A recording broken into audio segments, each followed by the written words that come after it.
Welcome back to JoJo's Bizarre Adventure Anime Review, episode number 25. This is I'm viewing the 9th episode of JoJo's Bizarre Adventure Golden Wind, which is also the 132nd episode of the anime, White Ice. This episode is adapted from chapters 511 to 515. This episode kind of wraps up the two-parter involving, well, the hitman who uses ice as a weapon. Yeah, how to defeat him is quite sort of ingenious and a bit stupid.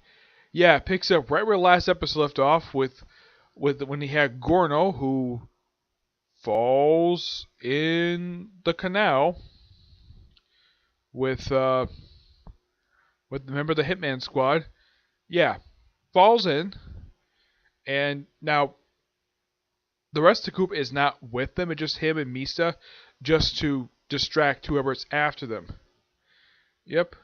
So they, of course, still does this freezing thing. Eventually, Misa gets himself out of the car, though he partially gets injured again, and then Gorno creates grass. Well, basically vines, but Misa uses it as a way to get to the bank, riding, making turn his grass into a snowboard made of grass. Yep, and then of course the guy just turns his ability off, reverts back normal. Girl's like, I could do the same thing too. So he throws a piece of grass right at the guy and drives a screw in his head. Yep. Eventually the guy is defeated in the most weirdest way possible. Okay, first they fire Mista fires a bullet in the hole in the back of his neck of his suit, and that apparently creates a ricochet, and it hits Mista. And of course, Gorno himself doesn't do much of anything except just gives an exposition. Yeah, that's the thing with him. It seems like half the time the writers just have him do awesome things, and here he doesn't do much of anything except talk. Yeah. Even Mista, I will talk about him in a minute, basically, when it comes to his thoughts on Gorno. Eventually, they both get to shore. The Iceman decides to flip over the trash can looking for whatever they're looking for. Eventually, he destroys the lion statue, gets his computer disk, and he sort of partially frees it, but I think it's frozen when he was killed. Yeah. Eventually comes the idea, Mista comes the idea of having bleed. So he sort of bleeds on his face, and so he gets him close. Of course, he also had shut up a lamppost which was right behind him, and apparently got him right in this hole. And after shooting many times, yeah, apparently the ricochet put many bullets, put a total number of 18 bullets in his body. Under normal circumstances, this would kill somebody. Like, wow. As many bullets as Mista took, he was still conscious. He was basically on his deathbed when he was doing this. So eventually, Gorno was the one who eventually defeats him by using the spike that was already embedded in the guy's neck. Basically, pushed him directly back and uses Golden Wind to push him right into the thing, effectively killing him. Yep. His stand turns off and all the ice disappears, and they're able to get the computer disk. And Misa tells him to heal up his wounds, like fix him up. It's like he creates new stuff for him, so he's gonna have to use other things to fill in the holes in his body. He's gonna feel lots of pain, and this is what that Namura basically sees when he comes across Gorno and Mista. Like, he sees him doing something. Gorno says he has to take off Misa's clothes. I don't think he's going to take off his underwear. No, he's going to take off his clothes just to heal up his bullet wounds.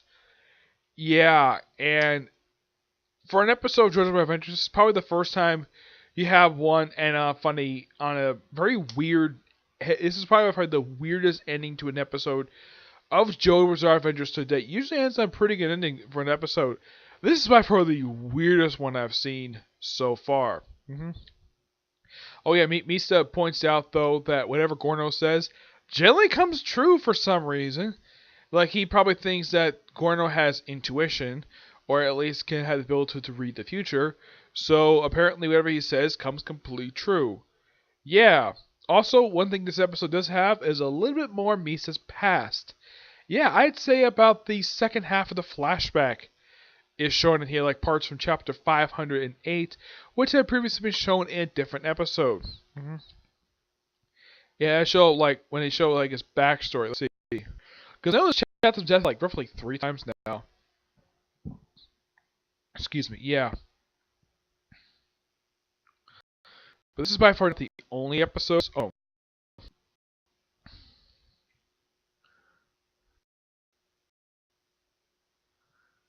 yeah, this is actually the second, third time this has happened.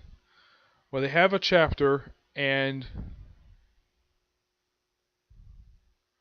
it's adapted for more than one episode. Yeah, this episode right here for 508, this was adapted into 3 episodes.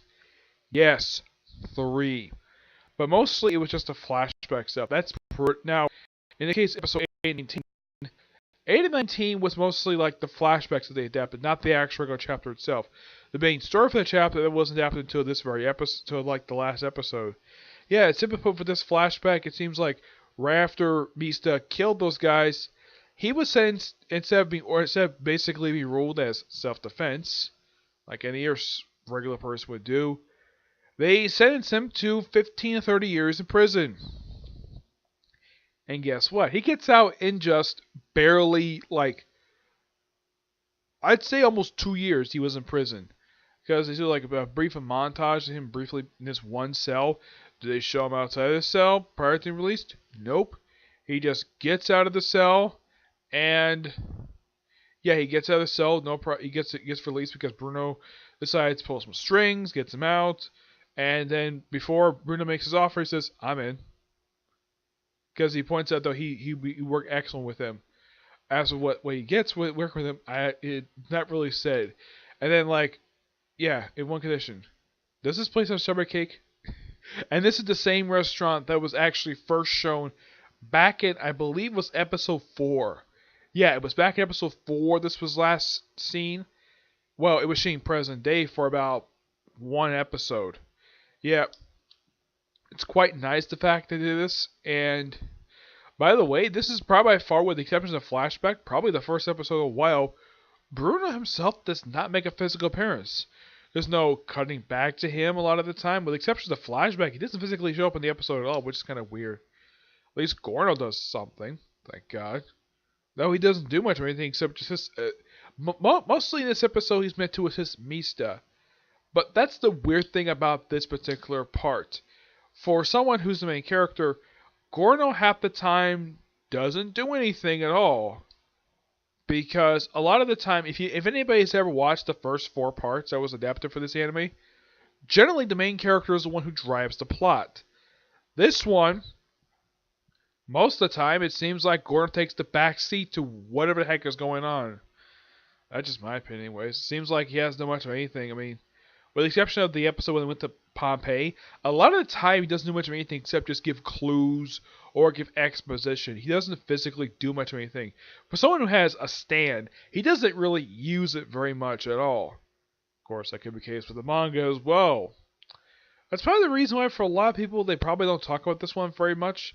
I mean, I've never heard anybody talk about this one. I mean, the first 4 parts are more talked about than this one is. Yep. Yeah, but otherwise though, not much else to say. Just that it was a good episode. Not all that great, but good episode. But who knows what's gonna happen next week, especially since, well, next week's episode is known as Final Orders from the Boss. Yep. So yeah, not much else to say about it, but there's that. So that's it for this particular review. I had 3 more videos coming today. A comic corner and 2 manga reviews, okay? But see you next review. Bye.